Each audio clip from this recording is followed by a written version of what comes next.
A Baltimore City student convicted of rape yet still allowed in school. There was no justice for my child. Fox 45 News Project Baltimore investigates the law that allowed him back in the classroom with your children. Kids are bringing loaded guns to school, and you wonder why the parents say, my kid is not safe in school. Plus, tense moments as leaders address safety concerns in schools citywide, the changes they want to see to keep students safe. More voices expressing concerns on the controversial past of Maryland's DJS secretary. He is a great public safety threat. Why many argue his policies are making the juvenile crime crisis worse. A new candidate and a new endorsement in the Baltimore mayoral race. How an expert says this could shake up the election. Live from WBFF in Baltimore, this is Fox 45 News at 10.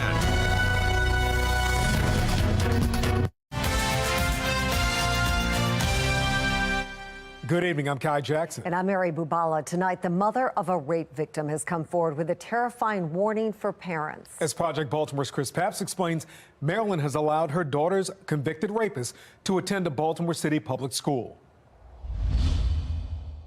This has not only affected my daughter, it's affected me and my husband. Project Baltimore is not identifying this woman to protect her child. How is your daughter doing? She struggles. She is in therapy. I wouldn't wish what we have gone through on my worst enemy. In May of last year, when her daughter was 3 years old, she was sexually abused. And I know statistically, people that deal with sexual abuse, they turn to different alternatives. They turn to drugs. They turn to so many different things. And to know that somebody possibly made that decision for her because of their actions is devastating to me as a mom, because I couldn't protect her from it. And I can't change it. According to court documents obtained by Project Baltimore, the victim was raped by a now 15-year-old relative. Fox 45 is not identifying him because he's a minor and because of his relationship with the victim. Records show on December 27th, just last month, the 15-year-old entered a plea in Harford County Court to second-degree rape, a charge that does involve intercourse. But he was not sent to juvenile detention. Instead, the Department of Juvenile Services recommended probation. He was sentenced to 50 hours of community service and counseling for sex offense-specific treatment. As a convicted rapist, he was also ordered to have no unsupervised contact with children under 15. This juvenile offender is allowed to continue to live his life completely normal. The court pretty much gave him a slap on the wrist. There was no justice for my child. But it's this part of the court order that convinced the victim's mother to sit down with Project Baltimore. You can see it right here. It says mandatory school attendance, or GED. The 15-year-old entered his plea on December 27th over winter break. In January, as a convicted rapist, he returned to class at Patterson High School in Baltimore City. There are students every day at Patterson High School that are sitting in class with a convicted rapist, and they don't know. Yes. They don't have a clue. Patterson High School is one of the largest high schools in Baltimore City. It has nearly 1,300 students, many of which are ninth graders, likely under 15 years old. And remember, the court order says the rapist can have no unsupervised contact with children under 15. Teachers can't be everywhere. Parents need to know in order to protect their children. But parents and students were not made aware that a sex offender was in the school, because even though he's a convicted rapist, he's also a juvenile and not a registered sex offender, meaning the school system is not legally allowed to alert the public. I would have to say the state is protecting the rapist. I know if it was my child in a school with a convicted rapist, I would want to know. Because my daughter could be walking down the hall with him and not even know what he's capable of. So who's protecting them? Under state law, a juvenile sex offender who is not on the registry cannot be barred from attending school in person except in certain cases.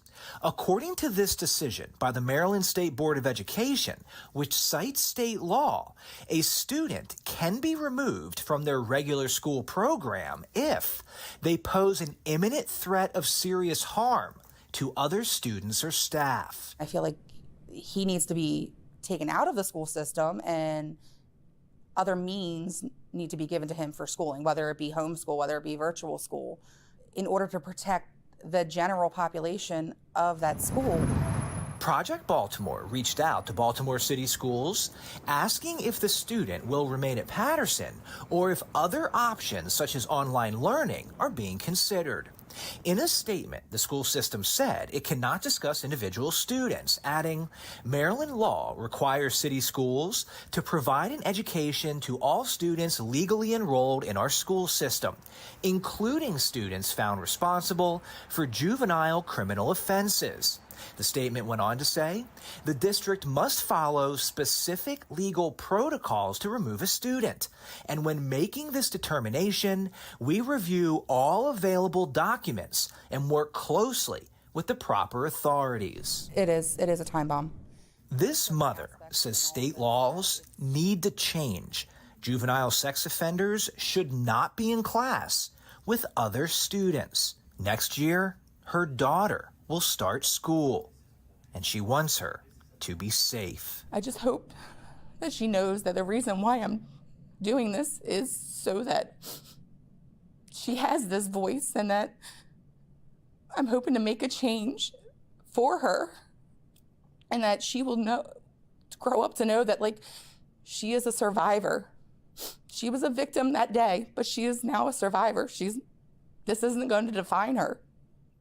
Project Baltimore has learned the same 15-year-old student is accused in a similar case in Baltimore County, where he's been charged with second-degree rape. We have spoken with the alleged victim's family member, and we'll have more on that story Monday. I'm Chris Pabst, and this is Project Baltimore. Project Baltimore wants to hear from you. Do you have a story to share about your child's education, or a concern you'd like our team to investigate? Call the tip line on your screen or send an email to projectbaltimore@foxbaltimore.com. You can also find us on social media.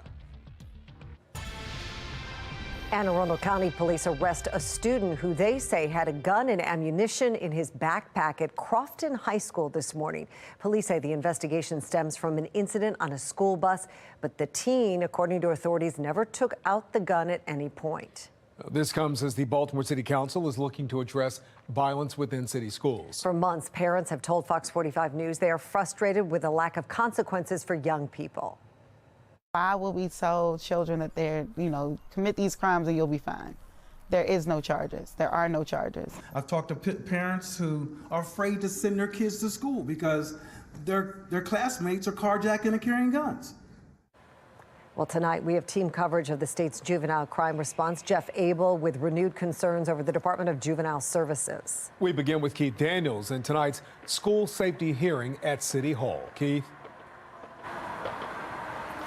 Well, Kai and Mary, that hearing comes after a 15-year-old student was found with 3 guns at Dunbar High School, and we're told those guns were loaded. It happened about a month ago, and tonight, concern at City Hall. So we'll begin with the first item. At Baltimore City Hall, city council members critically concerned about the juvenile crime crisis, and top of thought, the safety of students and staff at Baltimore City Public Schools. Kids are bringing loaded guns to school, and you wonder why the parents say, my kid is not safe in school. The council's committee of the whole at an oversight hearing Wednesday regarding school safety and the placement of at-risk youth within the school system. Concerned students stood up to be heard. We can have more security surrounding the school, or at least by the school. I can feel more safe while I'm in school or not in school. Council members called for several city leaders to attend to discuss the issue, including Baltimore Police Commissioner Rich Worley, whose deputy commissioner attended, Baltimore City State's Attorney Ivan Bates, who sent 2 of his deputies, Vincent Schiraldi, Maryland Director of Juvenile Services, his deputy secretary attending, and City School CEO Dr. Sonia Santelises at the hearing.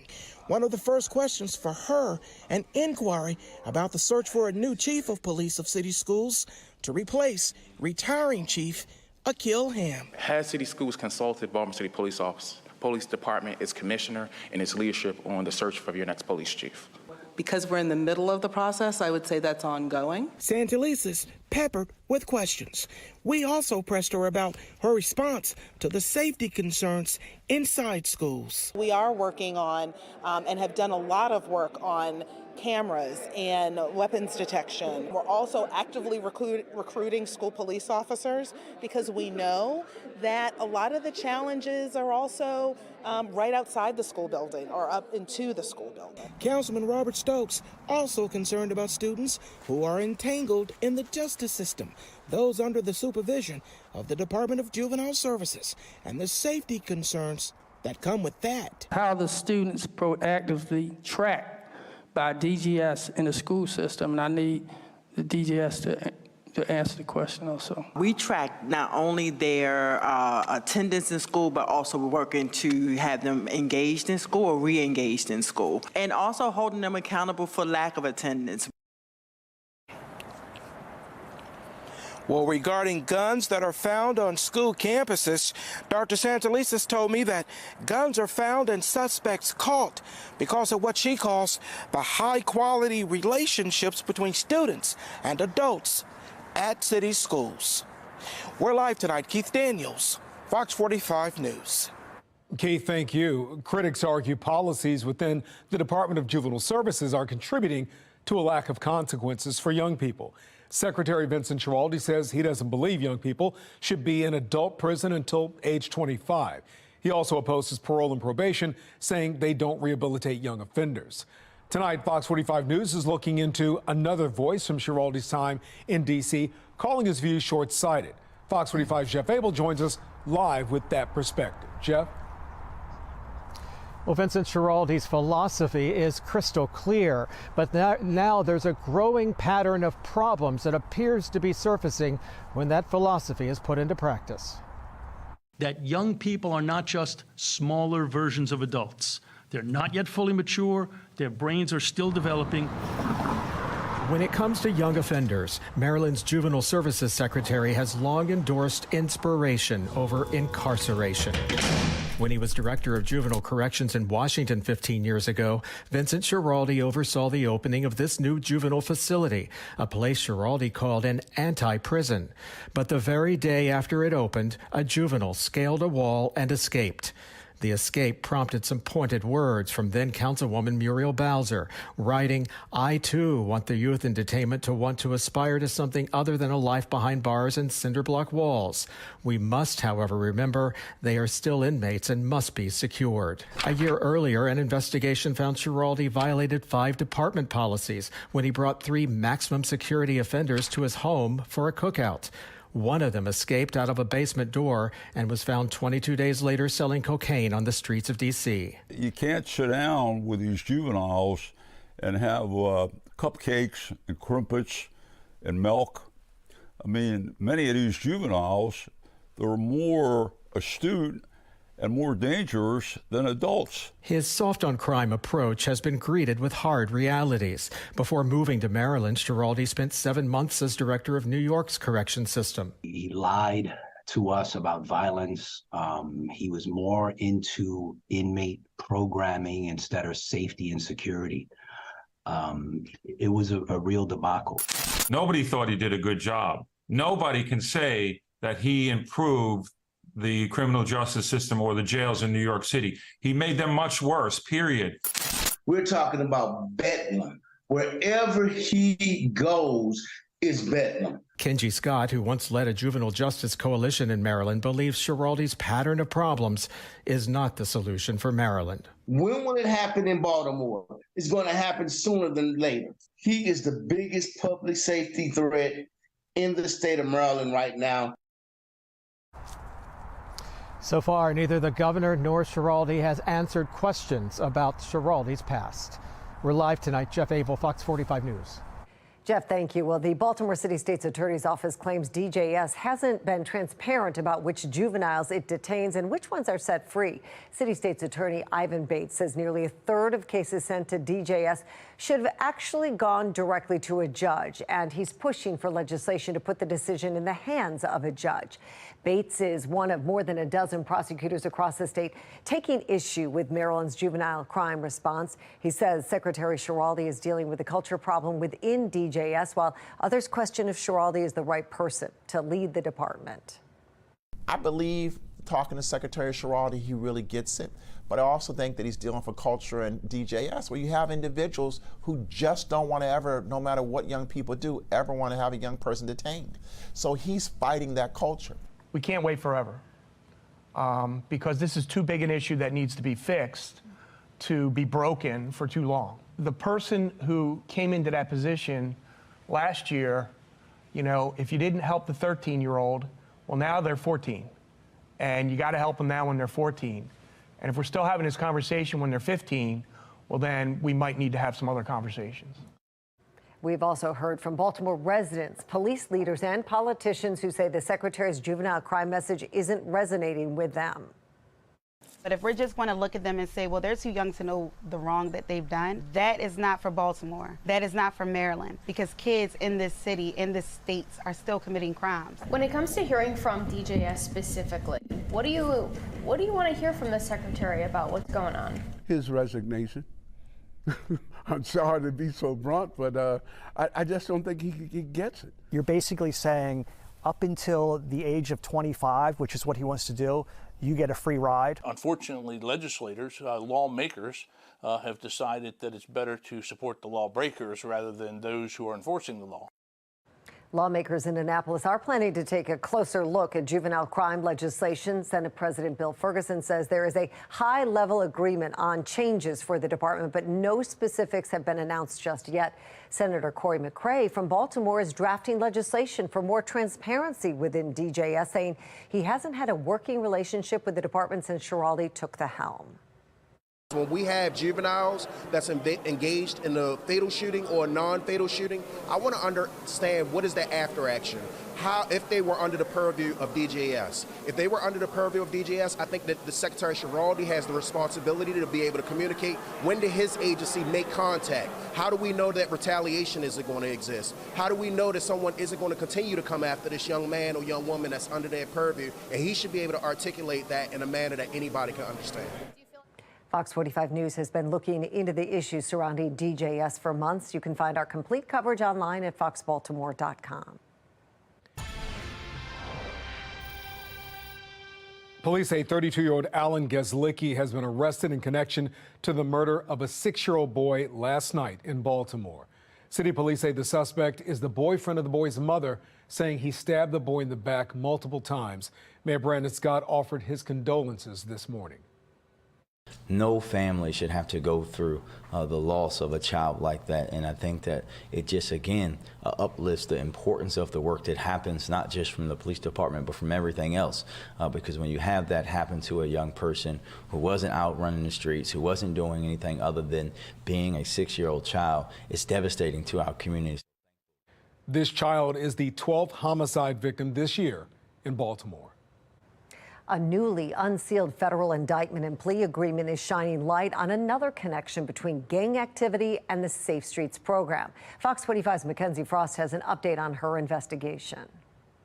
Tyrell Jeffries pleaded guilty earlier this month to racketeering connected to the notorious gang, the Black Gorilla Family. And in the plea agreement, we're learning that a Safe Streets location was actually used by BGF members to plot even more crimes. Safe Streets back in the spotlight. In this plea agreement, Tyrell Jeffries, tied to Baltimore's Black Guerrilla family gang, outlines how the gang used Safe Streets to further their criminal activity, detailing a years-long string of drug dealing, attempted murders, and using this violence intervention location as a de facto BGF clubhouse. According to the court documents, Jeffries admits that he participated in BGF meetings at the Safe Streets site. 2 BGF members in the meetings were employed by Safe Streets as violence interrupters, who were tasked with encouraging positive changes. Jeffries admits throughout the spring and summer of 2015, he and other BGF members stashed guns and drugs at the site, and in May of 2015, Jeffries says his co-conspirators plotted a retaliatory hit on a rival gang member while at the Safe Streets site. Jeffries and others shot a rival who was at a vigil for a different homicide victim at the intersection of North Rose and East Monument Streets, just blocks from the Safe Streets site.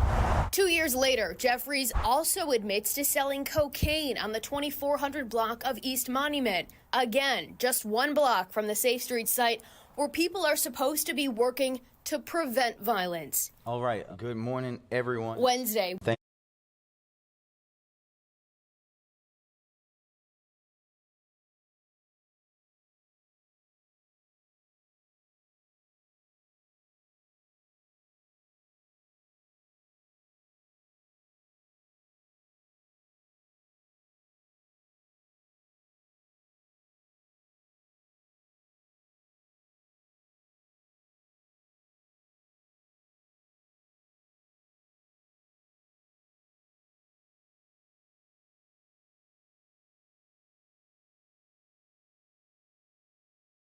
Ray Lewis and Ed Reed are the legends of the game. Pro Bowler Jonathan Ogden, a Hall of Famer himself, will be the team's honorary captain. And Michael Phelps, Olympic swimmer, is delivering the game ball. And T-Pain, that's right, T-Pain performing at halftime.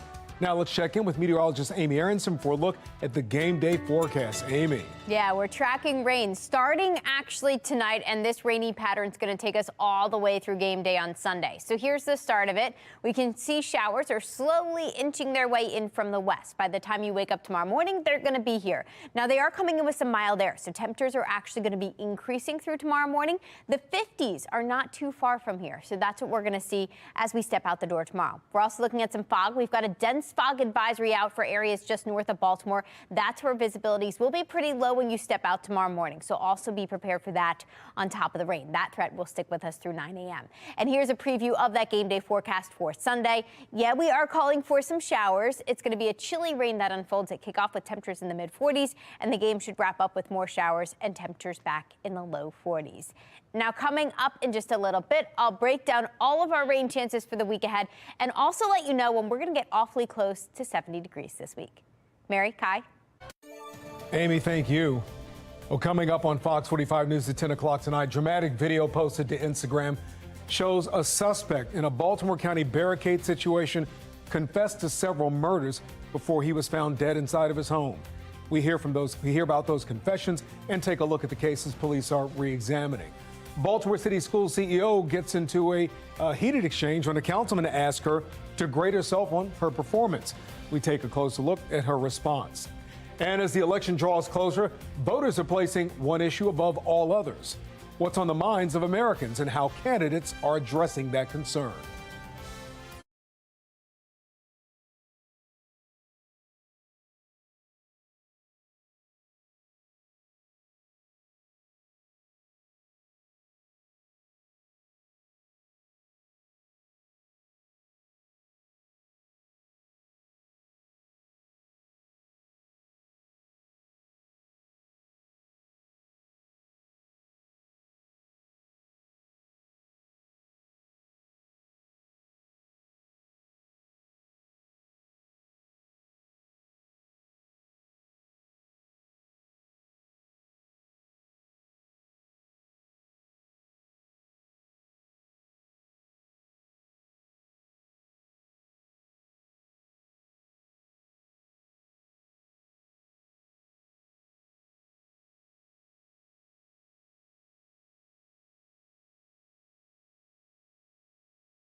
Somewhat of a strange day for the federal trial of former Baltimore City State's Attorney Marilyn Mosby. The defense filed a motion to dismiss the case, arguing the charges should have been filed in Florida because that's where Mosby bought the 2 vacation homes at the center of this case.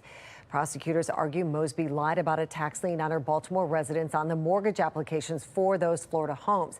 The judge did not rule on that motion today. Instead, Judge Grigsby adjourned the court early this afternoon after briefly sealing the courtroom without giving a reason, even though the defense had witnesses ready to go. Marilyn Mosby's former husband, City Council President Nick Mosby, was in court today and was expected to testify, but the judge ended proceedings before he got a chance. It's not clear if he'll testify tomorrow. You can follow along with our full coverage of Mosby's federal trial at foxbaltimore.com. Listen, no, I'm not going to open the door, and if you come and try to use force at the door, I'm going to shoot. Disturbing video of a man's threats to police during a barricade situation in Baltimore County. Why his social media statement is leading to questions about 2 homicide investigations. And Thuruvik Naraja enters the mayoral race in Baltimore for a second time, while another candidate picks up an endorsement. How these developments could shape the campaign.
A person of interest is in custody in connection with the deadly shooting in Northwest Baltimore. Police say it happened around 8 o'clock in a mechanic's garage on Fairlawn Avenue. 1 person was killed. This is the same block where 4 people were shot on Friday. 3 of those victims died. Police say today's shooting unrelated to Friday's shooting. Baltimore County Police are re-examining 2 homicide investigations after a confession from a standoff streamed on social media over the weekend. Fox 45's Vincent Hill takes us through the connection in a story you're seeing first on Fox. So it started out as a hostage standoff and ended with Baltimore County Police taking a new look at two very old cases. A standoff in Baltimore County, live streamed on Instagram. Do whatever y'all gonna do. Y'all gonna die. Listen, no, I'm not gonna open the door. And if you come and try to use force at the door, I'm going to shoot. Police say the man behind the camera, 31-year-old Antonio Hart. Get me a hostage negotiator here now. But that was just the start of what was to come. Yeah, I'm dying today. I can't take it no more. Hart confessing to several homicides, including the unsolved homicide of 18-year-old Tyran Deshaun Smoot. Yeah, Tyran, I killed him too, 2011. And the murder of 16-year-old Daquan Burks. Sterling Matthews, 17 at the time, now serving a 115-year sentence in that case. I had that Glock 17, and that 25 caliber that night that killed Daquan. I did that 2010, Halloween, pen raising mask. Boy, Sterling ain't do that. I love you, woo baby, but he ain't do that. Big Rambo did that. According to Baltimore County Police, we take anything like that very seriously. Those old cases now getting a second look. Yes, our homicide detectives are currently investigating the comments that were made by the individual during the standoff. But what exactly does that mean for the investigation? When people are either looking to kill themselves or also have nothing to lose, there's also no reason for them to keep the crimes that they did, in fact, commit a secret anymore. It could be the opportunity Matthews' defense team has been waiting on. What his defense attorneys could potentially do is file an appeal citing new evidence and argue that this video confession is evidence that was not previously available. Attorney Florina Altschiller says it could possibly set Matthews free when it comes to the unsolved case. Certainly, this could lead to now solving and closing that homicide. If there's sufficient detail, especially detail that only the killer would know. But it would still be a long road ahead. It's not an easy hurdle. It's not an easy burden to meet. And according to Baltimore County State's Attorney Scott Schellenberg, Matthews has already filed a post-conviction challenge to his conviction. And of course, these new confessions could possibly help in that case. Now, as far as that unsolved murder, witnesses told Baltimore County Police back in 2011 that a black male was seen leaving the scene. Vincent Hill, Fox 45 News. Baltimore City Schools CEO Dr. Sonia Santelises was questioned today during a city council hearing on student safety. At the end of the hearing, Councilman Antonio Glover asked how the CEO would grade herself when it comes to the school system's performance. She listed off several changes she said she has made in her time with the school system, including diversifying upper-level courses and improving facilities. I defy anybody to tell me that this school system is not better off than when I took it. It's not perfect, and we got a long way to go, but nobody can tell me that this school system has not moved because of the team of people we have and where we found it. Fox 45's Project Baltimore has found a number of concerns within Baltimore City Public Schools under her leadership. Most recently, Project Baltimore obtained the results of internal investigations conducted by North Avenue, revealing allegations of city schools employees hitting students with rulers, throwing chairs, and allowing a child to be taped to a chair. Last spring, Project Baltimore found the number of chronically absent students has soared since 2016, the year Dr. Santelises took over. According to data from the state, 23% of students were chronically absent in 2016. That number jumped to 58% in 2022. Then there's test scores. Last month, the Maryland Department of Education released its 2023 school report card. It showed 65% of city schools earned 1 or 2 stars, the lowest possible rating. The city has the highest percentage of 1- and 2-star schools in the state. In 2022, Project Baltimore found that in 5 years under Santelises, graduation rates, attendance, and college enrollment all dropped. And you can find all of Project Baltimore's reporting on the problems within some Baltimore City public schools, including their latest report on how a convicted rapist was allowed to attend a Baltimore City high school, on our website, foxbaltimore.com.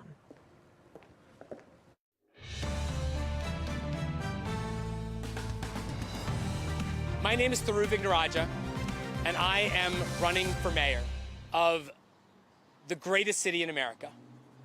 I truly do not know of another city in this country where there is a greater distance between where we are and where we could be. Ruvik Naraja makes it official, launching a second bid for mayor in front of City Hall this morning. He also ran for city state's attorney twice and came up short in those elections. During his campaign announcement, Ruvik Naraja compared himself to former Maryland governor and Baltimore mayor William Donald Schaefer, who wasn't elected to public office until his third campaign. Former Mayor Sheila Dixon also running to unseat Mayor Brandon Scott. She will unveil her crime plan tomorrow. Tonight, she received an endorsement from faith leaders across Baltimore. We're here because we need to see change. Change in our city. And I believe that Sheila Dixon is the one who can help us get done what we need to get done. Earlier today, I shared with them my vision as well as listen to concerns that they have, ranging from education to city services. Well, Ruvik Naraja's announcement sets up a rematch of 2020 Democratic primary in which Mayor Scott, former Mayor Dixon, and Ruvik Naraja were the top three vote getters. Political analyst John Deedy joined us on Fox 45 News at 4, calling Dixon and Ruvik Naraja perennial candidates who need to make sure they're bringing fresh perspective this time. If they both lose to Brandon Scott, you can etch that expression into them as far as things. I think when you've run so many races and you're running again and again and again, after a while people say, you've already tried this. I think you need to find something else to do with your life. Businessman Bob Wallace is also in the mayoral race. In December, a poll from Lake Research Partners showed 39% of support for Dixon, 31% for Mayor Scott, 10% for Wallace, and 15% for those who are undecided.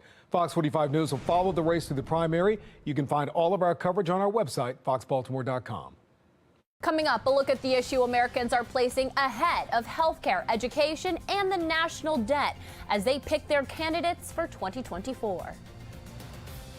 And we are looking at a very rainy day ahead of us tomorrow, starting with fog in the morning and then on and off showers through the afternoon, with temperatures actually getting awfully close to 60 degrees. Warming trend will take us through the end of the week, but I'm also tracking more rain chances for the weekend. I'll break all of that down in a couple of minutes on Fox 45 News at 10.